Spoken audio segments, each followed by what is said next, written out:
Okay. There's a lot going on in here today, but that's not why I'm here. I'm actually here to visit Nathan.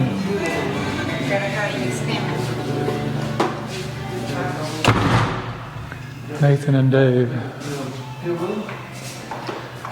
Nathan and Dave are replacing the bottom bearing on our knife shaft on our spin float wax separator, this Cook and Beals unit. We just got through watching Ian Stepler's video. What was that called? My love-hate relationship with my spin float. And we have to concur with that. We have moments of love and moments of hate.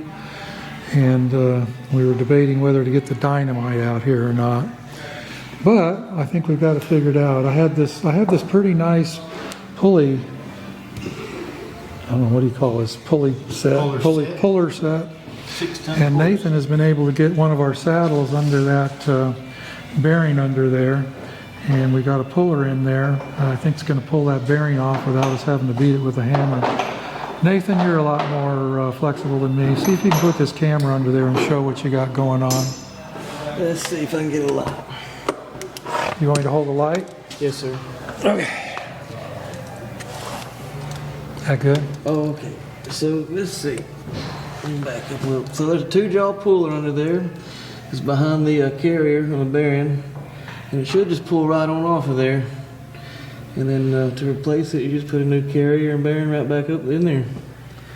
We're going to do the top one also, correct? Yeah, we should while we got it apart. So you feel it. Yeah, it feels a little not so great. This lower one. This lower one here is definitely toasted out. The problem I was fixing to call Cook and Beals about is this moves with this, so this still needs to come off. Well, there's a roll pin, but it's also welded. So now we're deciding if we can pop the roll pin out of the bottom and bring this and the shaft out at one time. But I'm gonna make a phone call before we do that. Because the top and bottom move together. Yeah. Okay. All right. Well, I'm glad that puller got behind that bearing. Yeah, me too. So that means there must have been a little space right here where that dropped down, huh? A smidge. So Nathan and Dave got this bearing off. In pieces. In pieces, yeah.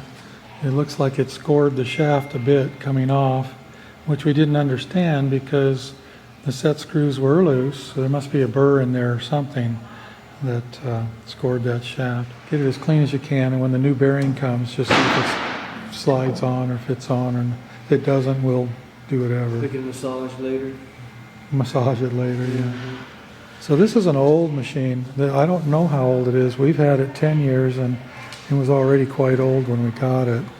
We got it from Cook and Beals. They overhauled it and put new bearings and new knives and new stuff in it. And this is the first time we've had to replace any bearings. Of course, we don't run quite as much honey as some fellas do. That's probably why it's lasted this long. It's an interesting machine. It's kind of like voodoo, the way it works. Dave sent the knives off. The knives are gone now. He sent them off to a shop that sharpens our saw blades. They're going to sharpen those knives for us. It seems to me that the sharper they would be, the better they'd work.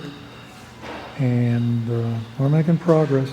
So I think to order this bearing, all we have to do is measure the bolt pattern, measure the shaft size. You should be able to get something like that from McMaster Car.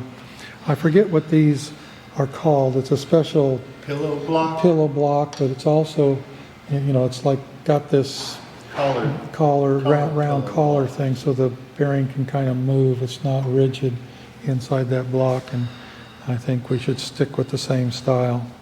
I highly recommend getting that style. That way, if things aren't in absolute perfect alignment, you won't have any binding or any issues going on. Jeez. Good morning. Good morning. You ready to put this thing back together? Yeah. Okay, so we got our knives sharpened, and they are sharp. We send them off to the same place that sharpens our saw blades. They do good work. And we got new bearings on this shaft. Slides off nice and pretty. I want to get all this work done before Christmas. Don't want to wait till next spring to be working on these machines. Also, this thing right here, The only thing that broke on this machine was chains. We didn't replace any of the chains last winter because we thought they were in good shape. And every chain on this machine broke a link while we were extracting this summer. So we're going to replace all the chains on this machine this winter.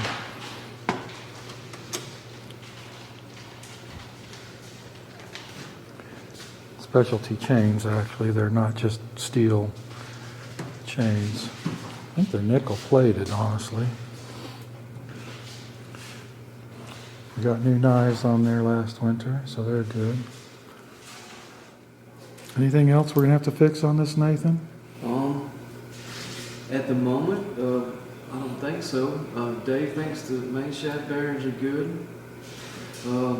Actually, we usually eat a few belts, but the past couple of seasons, everything's been lined up good. We got everything lined up. We might even be able to use the same belts for a while. Yeah. So, Yeah, for a while there it was eating belts, and we just had to reshim a few things, get things better aligned.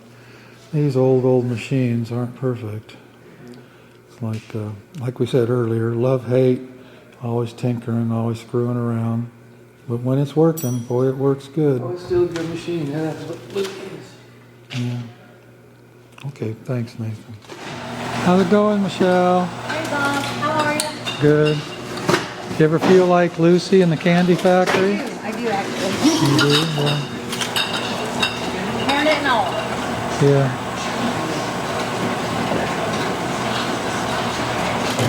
This unit is a little slow because we don't heat our honey up to a high temperature, so it can't pump too fast. But it goes fast enough, huh, Michelle? It does.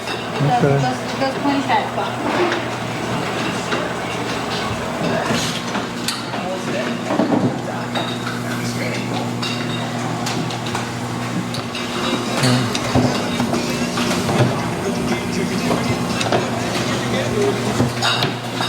There's the boss lady. She is the boss, right, Clint? Here at it.